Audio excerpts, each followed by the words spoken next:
Is Chip Roy really fighting child labor or just using it as cover to block America's clean energy future? That's the uncomfortable question hanging over his latest tirade, one that on the surface looks like moral outrage but underneath feels a whole lot like political opportunism. What started as a debate about cobalt, China, and electric vehicles quickly turned into a window into how Washington still treats progress like a threat, and the deeper you look, the clearer the game becomes. Roy opened his attack with a warning. America, he said, is dangerously dependent on China for cobalt. Several different components to your question. I want to make sure that I address them. First and foremost, on the issue of child exploitation, child labor, I think it is the role of the United States for us to push back forcefully on this production, and not just in the production of energy, but across the board. We see this in textile production, energy production, cobalt mining. It is horrific. And we need to make sure that our sources do not include child labor. But to get to the core of the question, too, on the China front, is that I find it interesting that there is this concern about Chinese ownership of minerals, and it is legitimate. However, the response to that seems to be deregulation specifically for companies that are largely Chinese-owned here in the United States.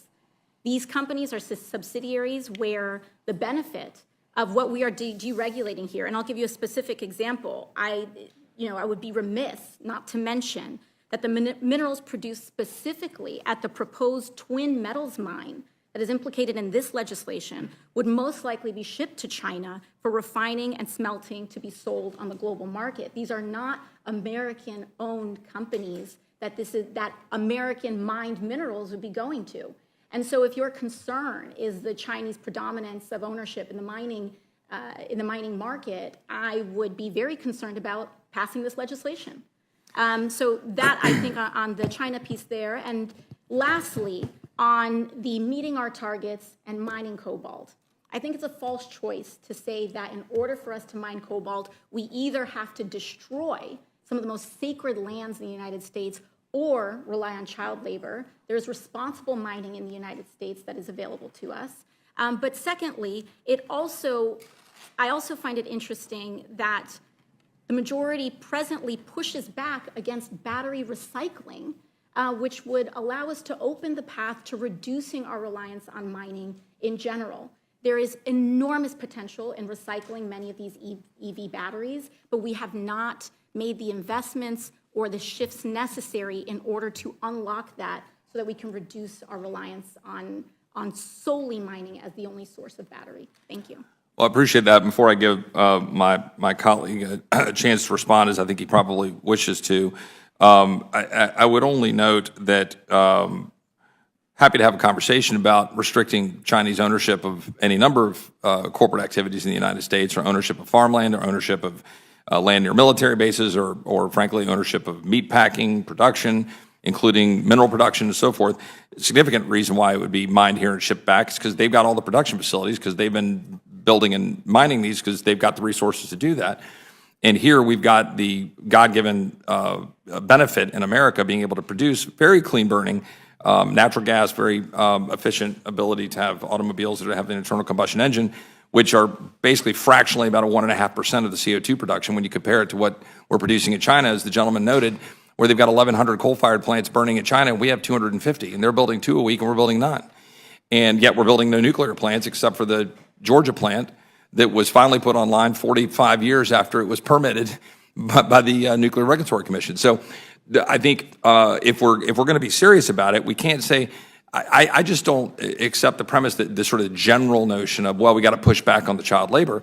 Well, I mean, we're going to use that child labor unless we find a supply right now, because the Biden administration has put their foot on the gas to say we must have EVs in 2030 at the extent of 2/3 of our entire production line. So Toyota is not a Chinese-owned company, but Toyota has a massive production facility in San Antonio, tells me that they will largely have to put their entire assembly line starting next year into EVs pretty much only, because they can't financially afford to do otherwise with these mandates on the tailpipe rule, which will be shutting down the internal combustion engine production of the Toyota vehicles.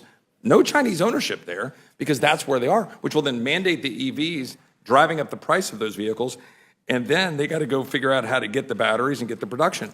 I know the gentleman seemed like he wanted to jump in on that, and so I'd like to give him a chance to respond. He threw out big numbers. 88% of reserves concentrated in one complex, 80% of production tied up in the Congo, and China sitting in the middle of it all. According to him, Biden's EV mandates would trap the country into relying on a supply chain controlled by Beijing. He painted the image of car lots stuffed with electric vehicles nobody wanted, the government shoving rules down the throats of hard-working Americans, and families being forced into vehicles they couldn't afford or couldn't use.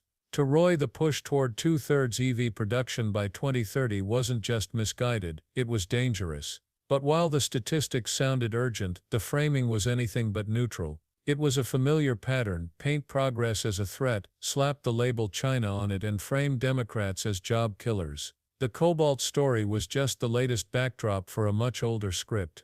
And the question that lingers is simple: was this really about protecting American workers, or about protecting fossil fuels from competition? Roy's sharpest weapon came in the form of moral outrage. He leaned heavily on one of the darkest realities of global mining: child labor in Congo. Images of children hauling heavy sacks in toxic pits, stories of exploitation and abuse. Roy didn't shy away from repeating them. He emphasized that cobalt, essential for EV batteries, was being mined by kids in horrifying conditions, only to be shipped to China for refining. It was framed as the smoking gun against the entire green energy transition.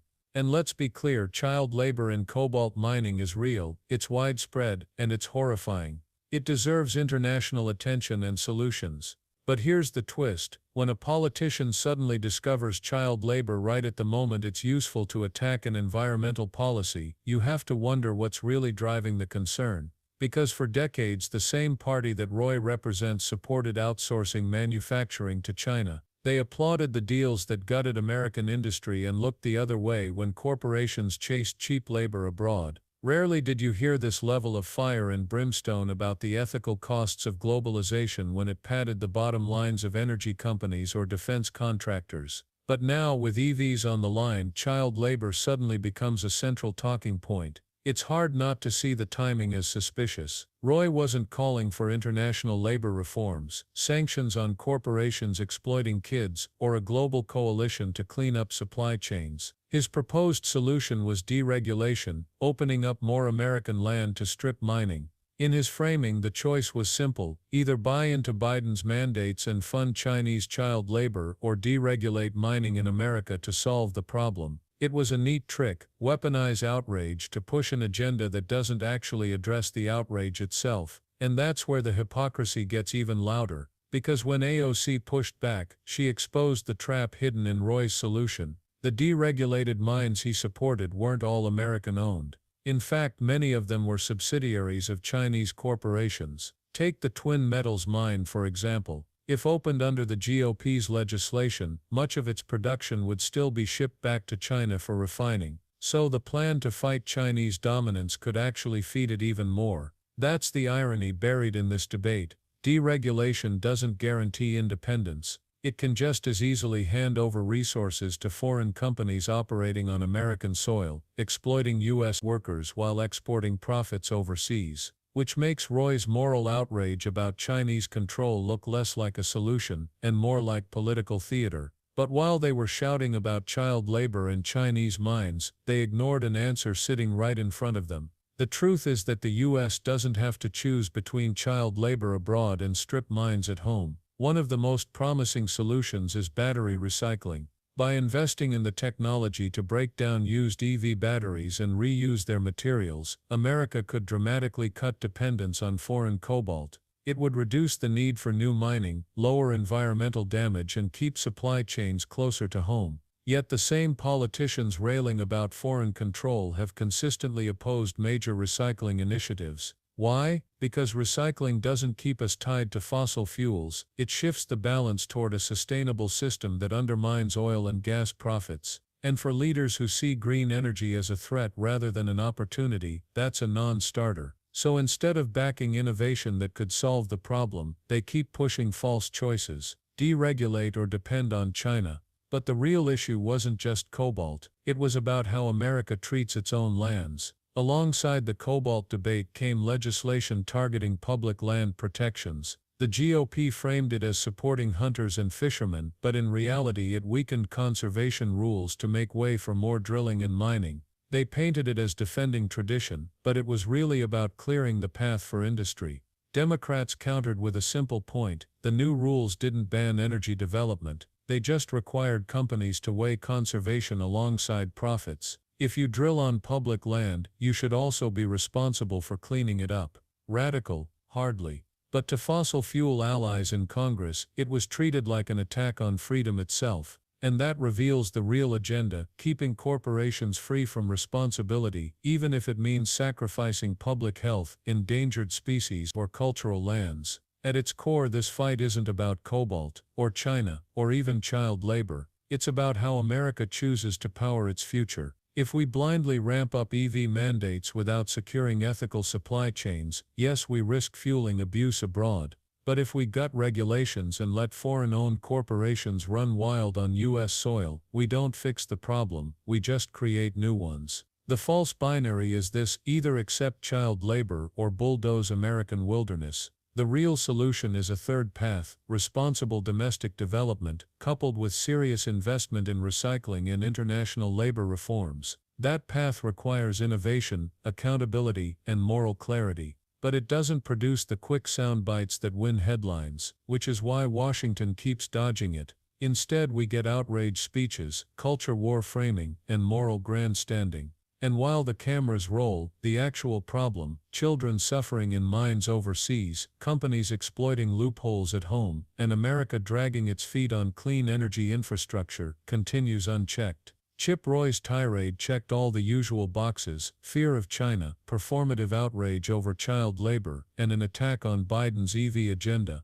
But peel back the rhetoric, and it wasn't a roadmap to ethical energy, it was a distraction designed to stall change. The real solutions, recycling, responsible mining, labor enforcement, were sidelined in favor of political points. So here's the bigger question: do we want an energy future built on exploitation, deregulation, and endless fossil fuel dependency, or one built on responsibility, innovation, and independence? That choice is bigger than Chip Roy, bigger than partisan debates, and bigger than the next election cycle.